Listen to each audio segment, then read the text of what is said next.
Hello friends, welcome back to my YouTube channel. आज हम बताने जा रहे हैं दोस्तों कि जो ट्रांसफार्मर का न्यूट्रल को जो है वो अर्थिंग क्यों की जाती है और ट्रांसफार्मर में स्टार कनेक्शन होता है या डेल्टा कनेक्शन होता है। इन स्टार और डेल्टा कनेक्शन में कौन सा सबसे ज़्यादा अच्छा होता है जो ट्रांसफार्मर में यूज होता है। और इसके साथ साथ हम ये भी जानेंगे दोस्तों कि जो मोटरों में या ट्रांसफार्मर में जो ये 3 प्रकार की वाइंडिंग होती हैं, ये वाइंडिंग का कनेक्शन इस कनेक्टर में किस तरीके से होता है और किस तरह से इनके सिरे एक दूसरे से जुड़े हुए होते हैं, ये सब आज हम जानेंगे। और एक पॉइंट और जानेंगे जो कि बहुत ही महत्वपूर्ण है कि जो ये कनेक्टर होता है, इन कनेक्टर में जो वाइंडिंग होती हैं, ये वाइंडिंग इसमें किस तरह से जुड़ी हुई होती है। मान लीजिए आप कहीं कनेक्शन करने गए हैं और आपको इस मोटर में कनेक्शन कर दिया गया हो, तो आप इस मोटर को किस तरह से कनेक्ट करेंगे, कनेक्शन करके आएंगे, ये सब आज हम जानेंगे एक ही वीडियो में। तो चलिए दोस्तों, वीडियो को स्टार्ट करते हैं। बस स्टार्ट करने से पहले एक बात कहना चाहूँगा कि यदि आपने अभी तक हमारे चैनल को सब्सक्राइब नहीं किया तो इसे सब्सक्राइब जरूर कर लें, क्योंकि इसी तरह की इंपॉर्टेंट वीडियो, बहुत ही नॉलेजेबल वीडियो आप तक पहुँचती रहेंगी। तो इसे सब्सक्राइब और वीडियो अच्छी लगे तो लाइक शेयर जरूर कीजिएगा। तो चलिए स्टार्ट करते हैं दोस्तों। हमें न्यूट्रल को अर्थिंग करने से पहले एक चीज़ हमें ये जानना होगा कि न्यूट्रल बनता कैसे है, क्योंकि जो हाई टेंशन लाइनें होती हैं जो 11,000 वोल्ट आती हैं, उसमें से 3 फेस ही आते हैं और फिर 3 फेस ही आउट होते हैं। बट ऐसा क्या होता है कि अपन को न्यूट्रल मिल जाता है, और न्यूट्रल कहाँ से मिलता है वो अपन जान लेंगे। लेकिन उससे पहले दोस्तों, ट्रांसफार्मर या मोटर में 3 फेस जो वाइंडिंग होती है वो किस तरह से होती है, उसके पहले अपन को ये जानना बहुत ही ज़रूरी है, क्योंकि अपन ये नहीं जानेंगे तो अपना दूसरा भी समझ में नहीं आएगा। तो चलिए सबसे पहले इस कनेक्टर को अपन जान लेते हैं कि इस कनेक्टर में जो 3 फेस वाइंडिंग होती हैं वो किस तरह से वाइंड होकर इनमें कनेक्ट होती हैं, और इसके बाद अपन जानेंगे कि स्टार डेल्टा कनेक्शन कैसे करते हैं। तो दोस्तों सबसे पहले जो ये कोयले हैं, ये जो कोयले हैं 1 2 3, ये कोयलें आपको हर जगह 3 फेस में मिलेंगी। तो सबसे पहले जैसे ये कॉइल है दोस्तों, ये कॉइल जो होती है एक कनेक्टर में कैसे लगी होती है, इसकी एक ये सिरा और एक ये सिरा है ना। तो किस तरह से लगे होते हैं इस कनेक्टर में, डिजाइन लगी कि जैसे इस कनेक्टर वाला स्विच है तो इसमें इस तरह से कनेक्ट होती है, ये वाली इससे कनेक्ट होती है, और ये वाली जो कॉइल है तीसरी कॉइल, ये इस तरह से इसमें कनेक्ट होती है। तो दोस्तों तीनों कॉइल जो है इस तरह से कनेक्ट होती हैं। इस कॉइल का एक सिरा यहाँ पे और एक सिरा यहाँ पे कनेक्ट होता है। जो एक कॉइलें होती हैं दोस्तों, ये जैसे यहाँ पे कॉइल है और ये नीचे गई, इस तरह से ये वाइंडिंग हुई और ये वाइंडिंग होकर दूसरी कॉइल का सिरा यहाँ पे आता है ना। इसी तरह से ये वाली कॉइल जो है यहाँ से निकली, ये इस तरह से अंदर वाइंडिंग हुई और ये सिरा जाके यहाँ पे आता है, और ये वाली कॉइल का जो सिरा है ये तीसरी वाइंडिंग है, इसलिए घूम के इस तरह से यहाँ आ जाती है। तो दोस्तों इस तरह से जो 3 फेस वाइंडिंग होती है वो इस तरह की होती है। अब अपन बात कर लेते हैं कि इन वाइंडिंगों में होने के बाद जो अपन को RYB जो 440 वोल्ट देना है वो कहाँ देना है और किससे टच करके देना है, क्योंकि इतने में तो दोस्तों आप कंफ्यूज हो जाएंगे कितना सारा जो ये मैटर है कहाँ पे कनेक्ट होगा, है ना। तो अपन को ये क्लियर कर लेते हैं पहले। तो दोस्तों इसमें जो कनेक्शन होते हैं वो मैंने किस तरह से करते हैं वाइंडिंग के कनेक्शन, वो मैंने आपको बता दिया। अब जो अपन RYB सप्लाई देते हैं ऊपर से, वो किस तरह से देंगे, कहाँ देंगे, क्योंकि 6 कनेक्टर में आपको समझ में नहीं आएगा। इसमें दोस्तों अपन को एक स्टार कनेक्शन होता है और एक डेल्टा कनेक्शन होता है। इन टाइप के कनेक्शनों को करके अपन जो है इनका कनेक्शन करते हैं, इसमें सप्लाई देते हैं।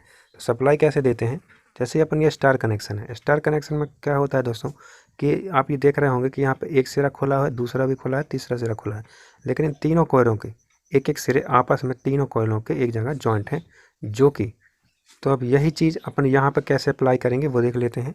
जैसे कि आपको ये देख रहे होंगे कि कोयल है, मान लीजिए ये जो है कोयलें हैं, ये 1 ये 2 ये 3 है ना। तो ये कोयलें हैं। अब इन कोयलों को अपन यहाँ पे आप देखिए स्टार कनेक्शन में कि यहाँ पे तीनों कॉइल एक शॉर्ट है। तो जैसे मैंने आपको बताया है कि ये कॉइल यहाँ पे जाके और यहाँ से इस तरह से आ जाती है ना।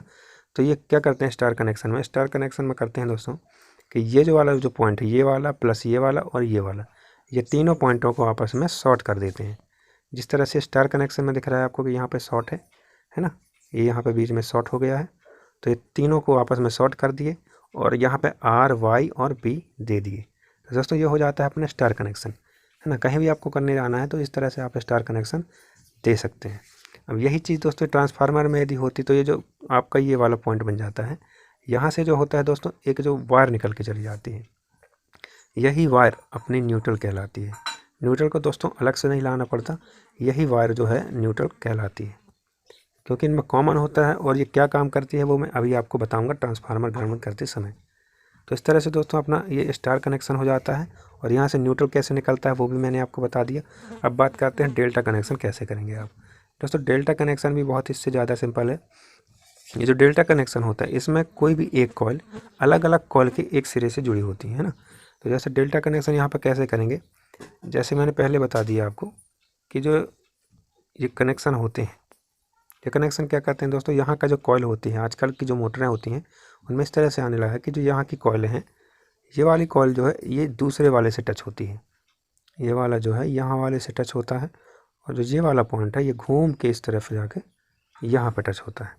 तो दोस्तों आजकल की वाइंडिंग इस तरह की होती है। तो इसमें क्या करते हैं अपन कि यहाँ वाला जो है इन दोनों को शॉर्ट कर दिए, तो ये अपना 1 नंबर कॉइल और 3 नंबर कॉइल को शॉर्ट हो गया। ये वाला जो कनेक्ट है ये आप सामने कर दिए, तो ये अपना कौन हो गया, जो दूसरे नंबर की कॉइल है वो पहले नंबर की कॉइल से जॉइंट हो गई, और जो ये वाला कनेक्शन है ये यहाँ कर दिए। तो इस तरह से कनेक्ट करके दोस्तों अपन यहाँ से R, Y और B कहीं भी कनेक्ट कर दिए, इस साइड या इस साइड, तो कहीं भी कनेक्ट कर दिए। तो इस तरह से अपन R, Y, B connection supply दे देते हैं और ये अपनी मोटर या ट्रांसफार्मर सप्लाई चालू हो जाती है। तो ये मैंने आपको बता दिया कि जो स्टार कनेक्शन होता है वो इससे क्यों बेटर होता है, क्योंकि ये जो है ये न्यूट्रल क्रिएट करता है जो कि डेल्टा नहीं कर पाता। तो आई थिंक दोस्तों अभी तक जो मैंने आपको बताया वो आपको समझ में आ गया होगा। अब चलिए अब बात करते हैं कि आप जो न्यूट्रल होता है उसको अर्थिंग भी क्यों कर देते हैं। जब न्यूट्रल निकल गया तो उसको अर्थिंग करते क्यों हैं, आखिर क्यों इसको ले जाके ज़मीन में इस तरह से गाड़ते हैं, है ना। तो ये इसलिए ज़रूरी है दोस्तों क्योंकि आप ये देख रहे हैं कि यहाँ पे स्टार कनेक्शन और डेल्टा कनेक्शन, अब स्टार कनेक्शन ज़्यादातर इसी चीज़ में यूज होता है कि जो स्टार कनेक्शन होता है वो न्यूट्रल क्रिएट कर देता है। तो जो न्यूट्रल होता है इसको आप यहीं ले जाके अपन को अर्थिंग कर देते हैं नीचे ले जाके, है ना। तो ये क्यों करते हैं वो मैं आपको बता रहा हूँ दोस्तों। ये रहा अपना स्टार कनेक्शन, है ना। अब दोस्तों इसमें न्यूट्रल क्यों ज़रूरी होता है और इसको ग्राउंडिंग क्यों ज़रूरी होती है ये अपन समझ लेते हैं। कि देखिए दोस्तों ये हो गया अपना 3 कॉइल हो गई, है ना। अब इनमें पता है कि 3 कॉइल मतलब ये 3 फेस जो वायर हैं 1, 2 और ये 3 RY भी, है ना। तो इनको जो है ग्राउंडिंग क्यों ज़रूरी होती है, ये जो यहाँ पर कॉमन होता है यहाँ से अपन इस तरह से वायर ले जाके अपन ये ग्राउंडिंग कर देते हैं, है ना। तो ग्राउंडिंग क्यों कर देते हैं, क्योंकि यदि आपको मान लीजिए कि 3 फेस हैं और एक फेस में मान लीजिए 25 एम्पियर ले रहा है, दूसरे में 20 एम्पियर ले रहा है और तीसरे में 30 एम्पियर ले रहा है, तो ऐसे में दोस्तों इनका जो वोल्टेज होता है वो गड़बड़ा जाता है, एम्पियर जो होता है वो गड़बड़ा जाता है।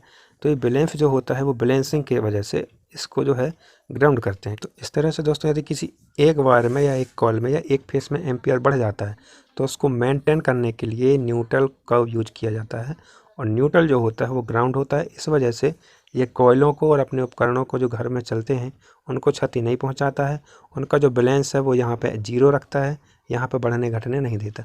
अन्यथा दोस्तों ये बढ़ेगा घटेगा, ये बढ़ जाएगा यहाँ से, तो मान लीजिए ये आपका 230 वोल्ट दे रहा है और यदि यहाँ भी एम्पियर बढ़ गया तो मान लीजिए यहाँ 20 वोल्ट भी यदि उसने दे दिया तो यह आपका 250 हो जाएगा और इससे ज़्यादा भी हो जाएगा मान लीजिए, तो आपके जो घर के उपकरण हैं वो ख़राब हो जाएंगे। तो सीधी सी बात यह है कि जो न्यूट्रल हो, न्यूट्रल को ग्राउंड इसलिए किया जाता है क्योंकि इसका जो अनबैलेंस है वो कंट्रोल में रहे, वो हमेशा 0 रहे, ताकि जितना भी ओवर वोल्टेज है वो इस तरह ला के यहाँ पे ग्राउंड हो जाएगा, 0 हो जाएगा। तो दोस्तों आई थिंक आपको समझ में आ गया होगा कि ट्रांसफार्मर जो होता है उसका जो न्यूट्रल होता है वो अर्थिंग क्यों करते हैं, स्टार कनेक्शन, डेल्टा कनेक्शन, इस सब कुछ मैंने आपको A to Z बता दिया है। और डिटेल जानकारी के इनके अलग अलग वीडियो में पार्ट्स मैंने बनाए हुए हैं, और अच्छे से समझने के लिए आप उस वीडियो को ज़रूर देखें। और आई थिंक आपको ये वीडियो पसंद आई होगी, और पसंद आई हो दोस्तों तो इस चैनल को सब्सक्राइब करके ज़रूर जाइएगा और वीडियो को लाइक कर कीजिएगा। धन्यवाद दोस्तों, मिलते हैं अगली वीडियो में इसी अच्छी जानकारी के साथ। जब तक के लिए गुड बाय, जय हिंद।